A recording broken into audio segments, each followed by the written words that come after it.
Hello everyone, welcome to our Kubernetes interview question series. Today we are diving into the question related to pods. Pods are the fundamental building blocks in Kubernetes, and having a solid understanding of them is crucial for anyone working with container orchestration, right? But before we jump into the question, let's quick talk about कि मैंने इससे पहले वाले video में क्या क्या किया था, ठीक है?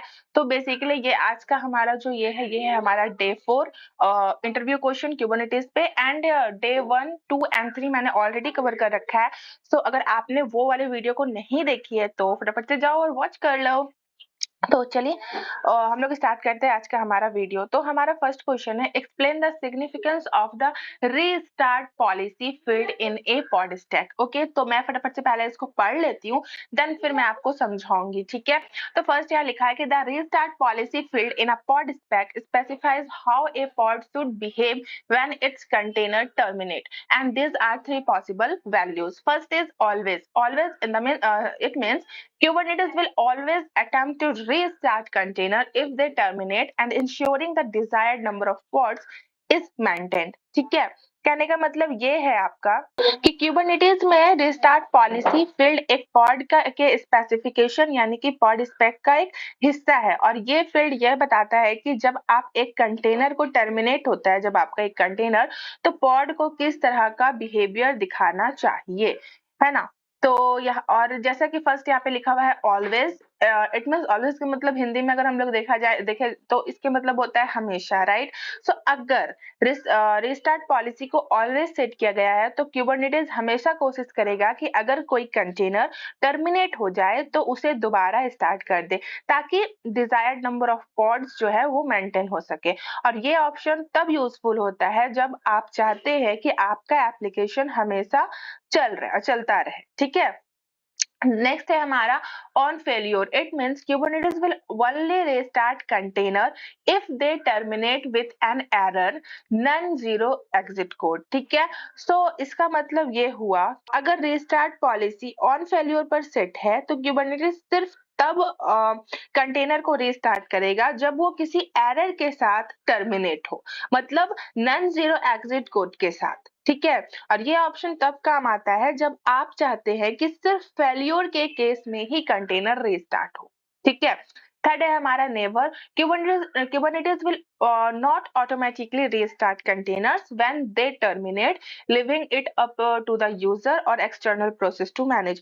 It means कि अगर restart policy नेवर पर सेट है तो Kubernetes कंटेनर को ऑटोमेटिकली रीस्टार्ट नहीं कर पाएगा जब वो टर्मिनेट हो जाता है। और ये ऑप्शन तब काम आता है जब आप चाहते हैं कि कंटेनर का लाइफ साइकिल मैन्युअली कंट्रोल किया जाए किसी एक्सटर्नल प्रोसेस या यूजर के through. Second question is, how can you update the configuration of an existing pod without recreating it?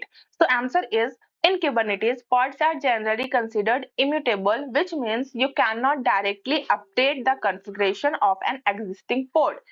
To make changes, you should update the pod's parent's resource, for example, deployment or stateful set. So with the desired configuration changes, Kubernetes will that create new pods with the updated configuration and gradually replace the old ones, ensuring minimal downtime during updates. Right, कि Kubernetes में pods को immutable माना जाता है, जो मतलब है कि आप एग्जिस्टिंग पॉड की कॉन्फ़िगरेशन को सीधे अपडेट नहीं कर सकते। अगर आप किसी पॉड की कॉन्फ़िगरेशन में कुछ बदलना चाहते हैं तो आपको उस पॉड के पेरेंट रिसोर्स को अपडेट करना होगा, और ये पेरेंट रिसोर्स हो सकता है कि डिप्लॉयमेंट, स्टेटफुल सेट या फिर कोई और कंट्रोलर रिसोर्स हो, ठीक है? तो फर्स्ट हमारा अगर पॉड इसका अगर हम लोग बात करें कि पॉड इम्यूटेबिलिटी का, तो उसके अंदर क्या होता है ना कि जब आप एक पॉड को जब आपका एक पॉड क्रिएट होता है तो उसकी कॉन्फ़िगरेशंस, है ना? मतलब जैसे कि कंटेनर इमेज हो गया, एनवायरनमेंट वेरिएबल्स हो गया, वॉल्यूम्स हो गया, राइट? तो सेट हो जाती है, और एक बार जो कॉन्फ़िगरेशन सेट हो जाती है तो आप सीधे उस पॉड की कॉन्फ़िगरेशन को मॉडिफाई नहीं कर सकते। इसका मतलब है कि आप किसी रनिंग पॉड में चेंजेस बेसिकली नहीं कर सकते या नहीं ला सकते, ठीक है? सेकंड क्या है कि अपडेट थ्रू पेरेंट रिसोर्सेज। ठीक है, मतलब ये है कि जब आप किसी पॉड की कॉन्फ़िगरेशन में कुछ बदलाव करना चाहते हैं तो आपको उस पॉड के पेरेंट रिसोर्स को अपडेट करना पड़ेगा, जैसे कि डिप्लॉयमेंट या स्टेटफुल सेट। ठीक है, और आप पेरेंट रिसोर्स को YML फाइल में मॉडिफाई करके अप्लाई करते हैं, है ना। थर्ड है हमारा क्या, रोलिंग अपडेट्स। ठीक है, तो इसमें क्या होता है रोलिंग अपडेट्स में कि जब आप जो है पेरेंट रिसोर्स को अपडेट करते हैं, कुबरनेटिस ऑटोमेटिक तौर पर न्यू पॉड्स क्रिएट करता है जिनके कॉन्फ़िगरेशन अपडेटेड है। ठीक है, और ओल्ड पोर्ट्स को ग्रेजुअली रिप्लेस किया जाता है, यानी कि न्यू पोर्ट्स क्रिएट होते हैं पहले, फिर ओल्ड पोर्ट्स टर्मिनेट होते हैं। इस तरह से आपकी एप्लीकेशंस का डाउन टाइम कम होता है, क्योंकि हमेशा कुछ पोर्ट्स रनिंग रहते हैं। फोर्थ क्या है हमारा कि मिनिमम डाउन टाइम। सो उसमें क्या होता है ना कि अगर कुबरनेटिस अगर ध्यान रखता है कि आपका एप्लीकेशन हमेशा अवेलेबल रहे, इसलिए ये रोलिंग अपडेट अप्रोच फॉलो करता है। इससे डाउन टाइम क्या होता है वो मिनिमाइज हो जाता है। ठीक है, तो इस तरीके से आप किसी रनिंग एप्लीकेशंस को अपडेट कर सकते हैं बिना ज़्यादा डाउन टाइम के, और एक अच्छा प्रैक्टिस है, क्योंकि इससे आपकी आपको फ्लेक्सिबिलिटी मिलती है चेंजेस इम्प्लीमेंट करने में, और यूजर को सिमलेस एक्सपीरियंस मिलता है। समझ आ गया आप लोगों को? आई थिंक आप लोगों को समझ आ गया हो। ठीक है, so next question is how to set environment variable in containers. So environment variables in container within a pod can be set using the env field in the container configuration within the pod spec, and you specify the variable name and its value in this field. Alternatively, you can use the config maps or secret to manage environment variables और more dynamically and securely। ठीक है, कहने का मतलब ये है कि आप जो है एक कंटेनर के कॉन्फ़िगरेशंस के अंदर env फील्ड का यूज करके एनवायरनमेंट वेरिएबल आप सेट कर सकते हैं। यहाँ आप वेरिएबल नेम और उसकी वैल्यू डायरेक्टली डिफाइन करते हैं, है ना। और आप कॉन्फ़िग मैप का यूज करके एनवायरनमेंट वेरिएबल को मोर डायनेमिकली मैनेज कर सकते हैं। कॉन्फ़िग मैप एक की वैल्यू पेयर का कलेक्शन प्रोवाइड करता है। ठीक है, अब आप कॉन्फ़िग मैप को पॉड स्पेक में भी यूज कर सकते हैं, है ना। और अगर सीक्रेट की बात करें तो हम अगर सीक्रेट भी एक तरह का कॉन्फ़िग मैप है, लेकिन वो सिक्योर मैनर में सेंसिटिव डेटा को हैंडल करते हैं, और सीक्रेट्स इनक्रिप्टेड फॉर्म में स्टोर्ड होते हैं। ठीक है, और अब आप सीक्रेट को पॉड स्पेक में भी आप जो है यूज कर सकते हैं। ठीक है, तो नेक्स्ट क्वेश्चन है कि how can you pass secrets or sensitive information to container in a pod securely. So secrets or sensitive information can be securely passed to container in a pod using Kubernetes secrets. Secrets are stored as encrypted data and can be mounted as files or exposed as environment variables within containers. This provides a secure way to manage and distribute sensitive information like password, API keys और certificate to applications running in pods. कहने का मतलब ये है कि सबसे पहले आपको एक सीक्रेट की मतलब सीक्रेट क्रिएट करना पड़ेगा। सीक्रेट क्या होता है कि सीक्रेट सेंसिटिव डेटा को एन्क्रिप्टेड फॉर्म में स्टोर करता है, और आप बेसिकली सीक्रेट को पॉड स्पेक में भी यूज कर सकते हैं। आप इसे एनवायरनमेंट वेरिएबल्स के रूप में या फाइल्स के रूप में माउंट कर सकते हैं। ठीक है, और बेसिकली बेनिफिट्स ये हो जाता है कि like secret provide a secure way to store sensitive information like password और API keys, and base 64 encoding is used for encoding, but it's important to note that this is not encryption, it's just a simple encoding, and that the data is still stored in an encrypted form within the cluster। ठीक है, और एक बात मैं आपको और बता दूं कि इम्पोर्टेंट नोट्स कह सकते हैं इसको आप कि while Kubernetes secrets provide a level of security, it's essential to manage RBAC.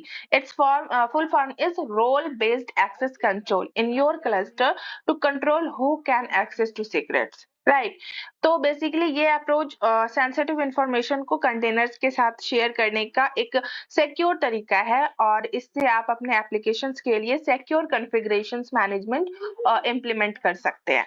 ठीक है, So next question है हमारा कि can you mount the same volume in multiple pods? What are the consideration? So no, you cannot mount the same volume simultaneously in multiple pods. Volume in Kubernetes are typically bound to a specific pod during its creation. Sharing data between pods usually involves using other mechanism like network service or external storage system. Right. तो basically जब आप एक pod create करते हैं तो आप उसे कोई स्टोरेज यानी कि वॉल्यूम अटैच कर सकते हैं और ये स्टोरेज डेटा परसिस्ट करने का काम करता है, ठीक है। और basically Kubernetes does not allow you to mount the same volume in multiple pod simultaneously, right. और शेयरिंग डेटा बिटवीन पॉड्स, तो अगर आपको अगर डेटा शेयरिंग बिटवीन पॉड्स की जरूरत है, ठीक है, तो कुछ अल्टरनेटिव है। जैसे कि फर्स्ट अल्टरनेटिव है आपका नेटवर्क सर्विस। नेटवर्क सर्विस क्या होता है कि आप नेटवर्क सर्विस का यूज करके डेटा शेयर कर सकते हैं।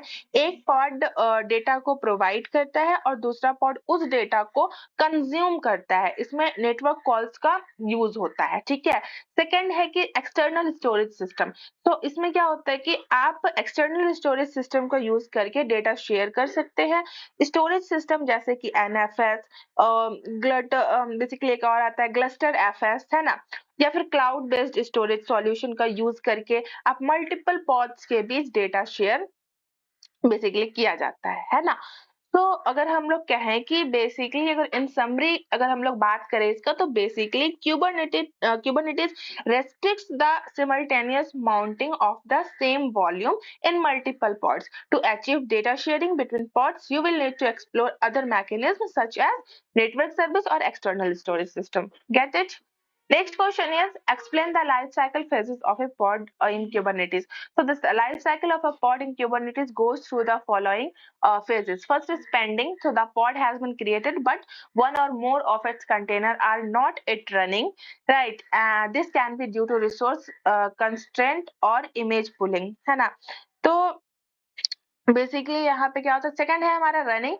All containers in the pod are running and actively processing request. Third है हमारा succeeded. All containers in the pod have successfully completed their task and terminated with zero exit code.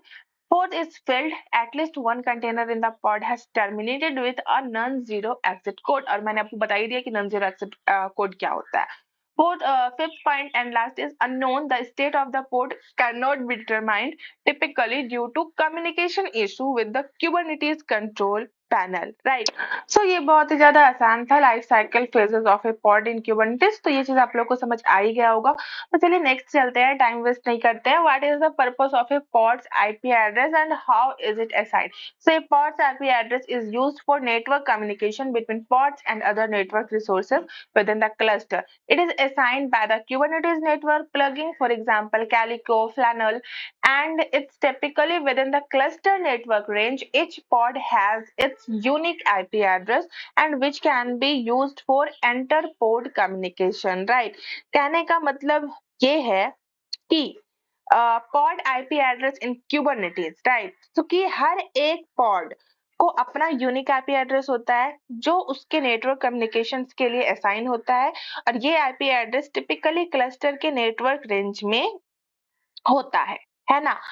और जब आप एक pod create करते हैं तो उसका एक आईपी एड्रेस मिलता है जो क्लस्टर के इंटरनल नेटवर्क में यूनिक होता है। और इस आईपी एड्रेस की हेल्प से पॉड्स एक दूसरे के साथ और क्लस्टर के दूसरे नेटवर्क रिसोर्सेज के साथ कम्युनिकेशन करते हैं, ठीक है। तो सपोज अगर फॉर एग्जांपल अगर लेके मान लीजिए कि आपने एक पॉड को क्रिएट किया है, ठीक है, और जब ये पॉड क्रिएट होता है तो इसको एक आईपी एड्रेस असाइन होता है। आप इस आईपी एड्रेस का पता करने के लिए kubectl कमांड का भी यूज कर सकते हैं। कैसे करोगे कि kubectl get pod, for example pod आप दे दो, ठीक है। तो इस तरह से आप उसको लिखकर आप बेसिकली पता कर सकते हो और इस कमांड के आउटपुट में आपको जो है ये पॉड का जो है आईपी एड्रेस मिल जाएगा आपको। और यहाँ पे लिखा है ना कि इंटर पॉड कम्युनिकेशन, तो इसके मतलब क्या होता है कि जब आपके क्लस्टर के दो अलग-अलग पॉड्स होते हैं तो इनकी कम्युनिकेशंस उनके असाइन आईपी एड्रेस के थ्रू होती है, ठीक है? फॉर एग्जांपल अगर आपको एक सर्विस है जो एक पॉड से दूसरे पॉड के साथ कम्युनिकेट करना चाहता है, तो वो डेस्टिनेशन पॉड का आईपी एड्रेस यूज करेगा, ठीक है। नेटवर्क प्लगइन क्या होता है कि क्यूबरनेटिस के अंडरले नेटवर्क कम्युनिकेशन के लिए वेरियस नेटवर्क प्लगइन्स यूज किया जाता है, जैसे कि कैलिको, फ्लैनल एटसेट्रा, है ना। और ये प्लगइन्स नेटवर्क पॉलिसीज डिफाइन करता है और पॉड्स को यूनिक आईपी एड्रेस भी प्रोवाइड करता है, ठीक है। सो बेसिकली अगर हम कहें कि हर एक पॉड को अपना यूनिक आईपी एड्रेस होता है जो क्लस्टर के नेटवर्क रेंज में होता है, ठीक है। और अगर इस आईपी एड्रेस की हेल्प से पॉड्स एक दूसरे के साथ और क्लस्टर एक दूसरे नेटवर्क रिसोर्स के साथ कम्युनिकेट कर सकते हैं। नेटवर्क प्लगइन्स इस आईपी एड्रेस असाइनमेंट को मैनेज करते हैं और इंटर पोर्ट कम्युनिकेशंस को इनेबल करते हैं, ठीक है। तो ये अप्रोच पॉड्स के बीच में कम्युनिकेशन या स्ट्रीमलाइन करता है और क्लस्टर के नेटवर्क को इफिशिएंटली ऑर्गेनाइज करता है। Get it. हमारा लास्ट क्वेश्चन है आज का, बेसिकली पॉड का यहाँ पे ही ये इंटरव्यू क्वेश्चन अभी फिलहाल के लिए खत्म हो रहा है। नेक्स्ट में हम लोग किसी और चीज के ऊपर बात करेंगे, ठीक है। बट अभी फिलहाल पॉड का ये आज का हमारा लास्ट टॉपिक है, लास्ट क्वेश्चन है और अभी फिलहाल के लिए ये लास्ट वीडियो है। नेक्स्ट वीडियो में हम लोग दूसरे इंटरव्यू क्वेश्चन से मतलब क्यूबरनेटिस के रिलेटेड ही किसी और चीज पे हम लोग बात करेंगे। तो how do we delete a pod in Kubernetes and what happens when you delete it, ठीक है। तो you can delete a pod in Kubernetes using the kubectl delete pod and then here आप यहाँ पे अपना pod का नाम लिख दो कमांड, ठीक है। When you delete a pod, Kubernetes will terminate all the containers within the pod and remove the pod from the cluster. Depending on the pod's restart policies and the presence of other resources like replication controller or deployments, Kubernetes may create a new pod to replace the deleted ones. Right. So अगर मैं इसको आपको समझाऊं तो चलिए इसको हम लोग अब समझते हैं, ठीक है। तो आप जो है kubectl कमांड का यूज करते हैं to delete a pod, right. और बेसिकली यहाँ पे आप पॉड नेम और वो पॉड नेम है जो आप डिलीट करना चाहते हैं ना, kubectl delete and then pod, यहाँ पे आप पॉड नेम दोगे वो पॉड डिलीट हो जाएगा। नेक्स्ट है हमारा टर्मिनेशन ऑफ कंटेनर। सो जब आप एक पॉड डिलीट करते हैं ना तो क्यूबरनेटिस उस पॉड के अंदर सारे कंटेनर्स को टर्मिनेट करता है। कंटेनर्स को ऑर्डरली शट डाउन दिया जाता है जिसे वो अपने स्टेट को क्लीन कर सके, ठीक है। थर्ड है हमारा पॉड रिमूवल फ्रॉम क्लस्टर। तो उसके बाद क्यूबरनेटिस उस पॉड को क्लस्टर से रिमूव कर देते हैं। इसका मतलब है कि पॉड अब क्लस्टर के अवेलेबल पॉड्स में शामिल नहीं है, ठीक। रीस्टार्ट पॉलिसी और रिप्लेसमेंट का मतलब ये होगा कि अगर आपका पॉड का रीस्टार्ट पॉलिसी सेट है ऑलवेज, तो क्यूबरनेटिस उस पॉड को टर्मिनेट के बाद एक नया पॉड क्रिएट कर सकता है। ये मैंने आपको फर्स्ट वाले क्वेश्चन में ही ये चीज बताया था, है ना। तो अगर आपका पॉड किसी कंट्रोलर रिसोर्सेज जैसे कि रेप्लिकेशन कंट्रोलर, डिप्लॉयमेंट के अंदर है, तो वो कंट्रोलर डिसाइड करेगा कि नया पॉड क्रिएट करना है या नहीं, ठीक है। और इस कमांड के बाद kubectl delete pod या फिर mypod आप लिखो, तो इस कमांड के बाद जो है आपका mypod नेम का पॉड जो है वो क्या हो जाएगा, आपका टर्मिनेट होगा और क्लस्टर से रिमूव हो जाएगा। अगर कोई कंट्रोलर रिसोर्सेज जैसे कि डिप्लॉयमेंट उस पॉड का ऑनर है तो वो कंट्रोलर देखेगा कि क्या नया पॉड क्रिएट करना चाहिए, ठीक है। और अगर आप किसी पॉड को फोर्स से डिलीट करना चाहते हैं, फोर्सफुली डिलीट करना चाहते हैं, ठीक है, basically by passing gracefully termination, तो आप डैश डैश फोर्स और dash dash grace dash period is equal to 0 flag का यूज कर सकते हैं। लेकिन इससे कंटेनर को ग्रेसफुली शट डाउन नहीं मिलेगी, ठीक है। तो आई होप आज बहुत सारे क्वेश्चंस के बारे में हम लोग डिस्कस किया एंड आई होप आप लोगों को समझ आया हो ये सारी चीजें, ठीक है। तो चलिए कल फिर मिलते हैं एक न्यू टॉपिक के साथ, एक न्यू वीडियो के साथ। और या दोस्तों अगर आपको वीडियो अच्छी लगी हो तो वीडियो को शेयर करो। वीडियो अगर आपको ये इन्फॉर्मेटिव लगा हो ये इन्फॉर्मेशन तो वीडियो को लाइक करो। और चैनल पे नए हो तो चैनल को सब्सक्राइब कर दो। तो चलिए कल फिर मिलते हैं एक न्यू वीडियो के साथ, तब तक के लिए बाय बाय, टेक केयर दोस्तों।